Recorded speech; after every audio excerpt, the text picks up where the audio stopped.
Makulimlim na panahon mga ka-chicks.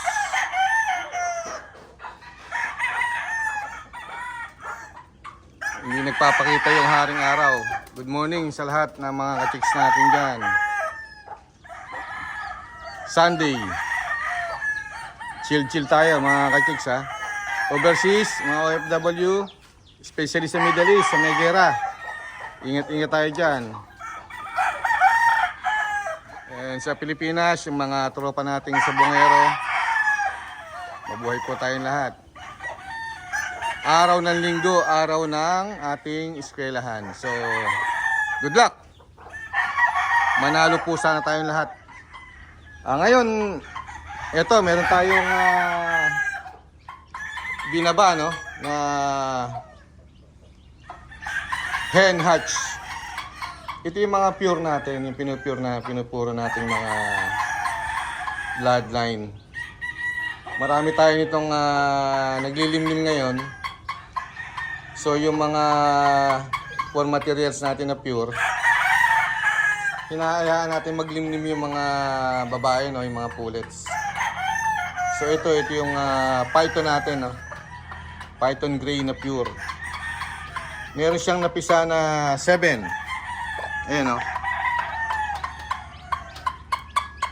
7 chicks.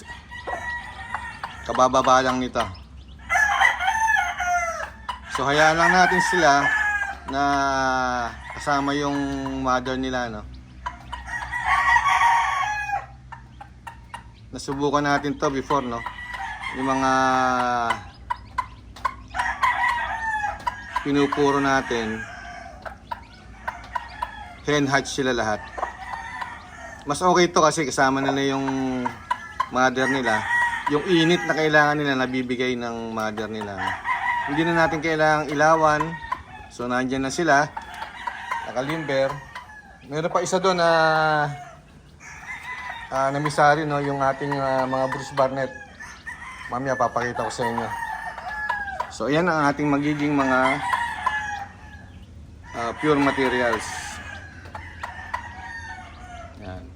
So hayaan lang natin sila. Makita niya mas hindi sila nagkakasakit pagkasama yung mother nila.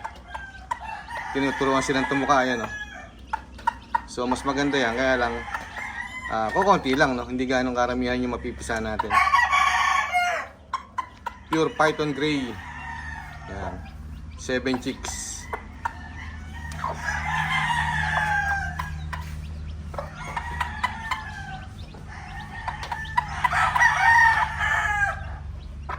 Ganda, puro gray yan. Yung 7 chicks natin.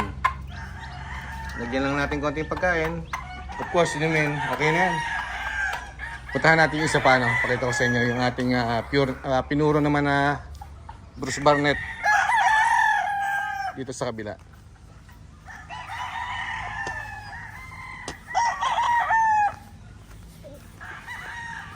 Pag ganitong makulimlim yung ating mga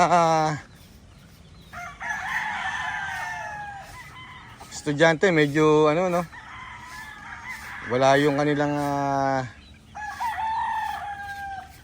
sigla. Yan, kita nyo, medyo iba, giniginaw pag mas maliliit, pero okay naman yan, mga healthy lahat yan.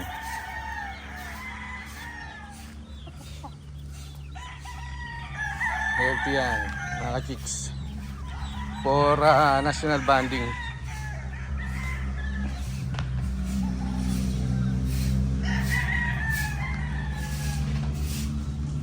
Puntahan natin yung isa pang namisa, no? Ito mas naunang pumisa ito. Mga ilang araw na.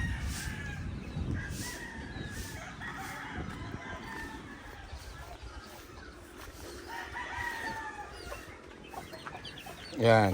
Ito naman, Bruce Barnett natin ito. Yan. Mga Bruce Barnett. So kita nyo mas malalaki sila, no? So ito 6, nakapisa ng 6. Meron pa tayo namimisa na isang hen na pure python gray, no? Yan ang pinaparami natin. So ganyan lang, ano, simple lang. para i-propagate yung ating mga linyada. Hindi nauubos yung ating mga linyada na mini-maintain. Yan. So yan, marami na, 6, 7. So let's say makapag-produce tayo ng 10 pullets and mga 6 na lalaki, okay na. Mabilis magparami, no? Kaya naman yung aming ginagawa rito. Siyempre may papuro din kami sa na incubator, no? Kasama dun sa yan, yung sa mga lumalaki nating mga estudyante rito. Ito for national din to. Sabay nung isa yung nandun, yun. Sasabay natin sa ating banding April, no? So ilang linggo na lang yan. Hindi maganda yung panahon ngayon. Okay din naman yan, minsan malamig, minsan sobrang init na ngayon mga ka-chicks, no? So ito yung ating ilang mga for national banding to. Solid na to, lalaki na, oh. Yan. Ganda lugar. May mga puno. May silungan din pag uulan. So kailangan alagaan natin mabuti, bigyan natin yung dapat na hangga't maaari maayos na lugar sa kanila. Ayun, nalaki na, oh.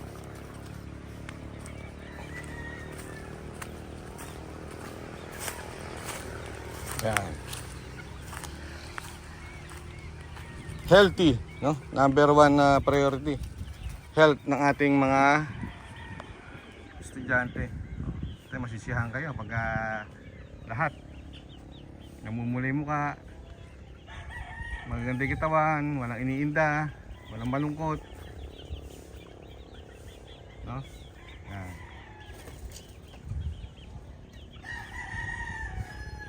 Bukas siguro magkuhan tayo.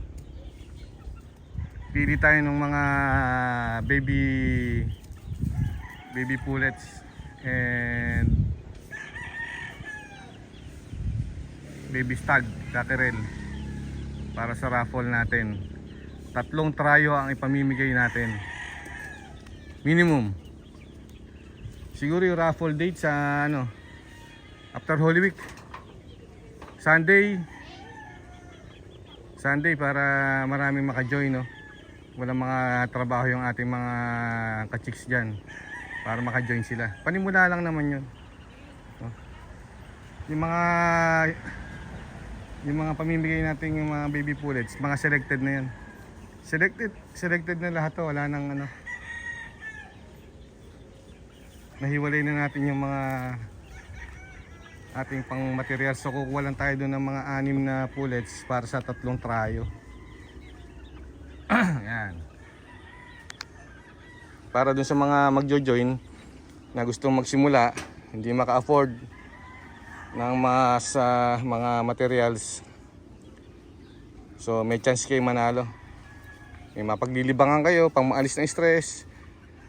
Then kung mapaparami nyo, mas maganda, pwede nyo ilaban. Yan yung mga ginagamit lang namin dito.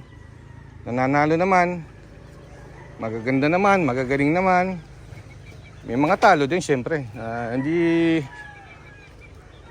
Hindi naman lahat panalo, no? So pero ang ibig kong sabihin, quality, no? Quality yung pananabong nila, quality itsura nila. So pwede nyo gamitin din. Kasi yun lang din yung ginagamit namin dito, yung mga share natin. Tulad niya, no? Yan, no? Andyan na pala siya, nagpapahinga. Pogi. Siguro ito Boston sweater to. Mga palabas tayong Boston sweater na newly acquired. Yan. So mamimigay tayo, may Boston sweater na pullets. Pwede nyo mapanalunan. Merong gray. Magaganda yung gray. Merong Bruce Barnett. Yan ang pamimigay natin ng mga trayo. Ano?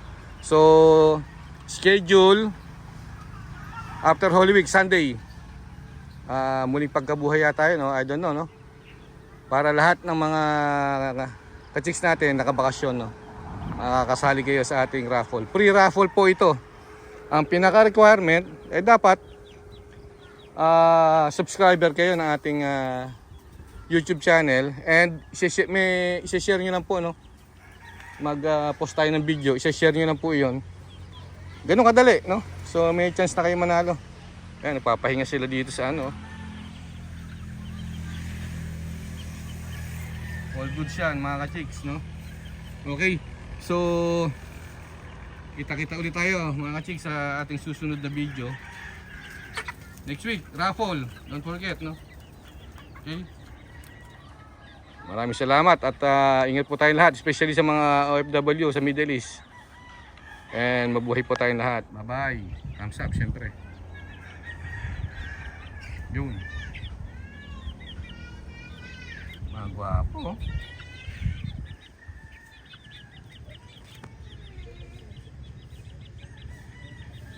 Yan ang mga itsura ng mga ano. Yan, ganitong age. Then after magpalit ng balahibo yan papuntang stud, stadong pumupogi na yan. Bye bye guys.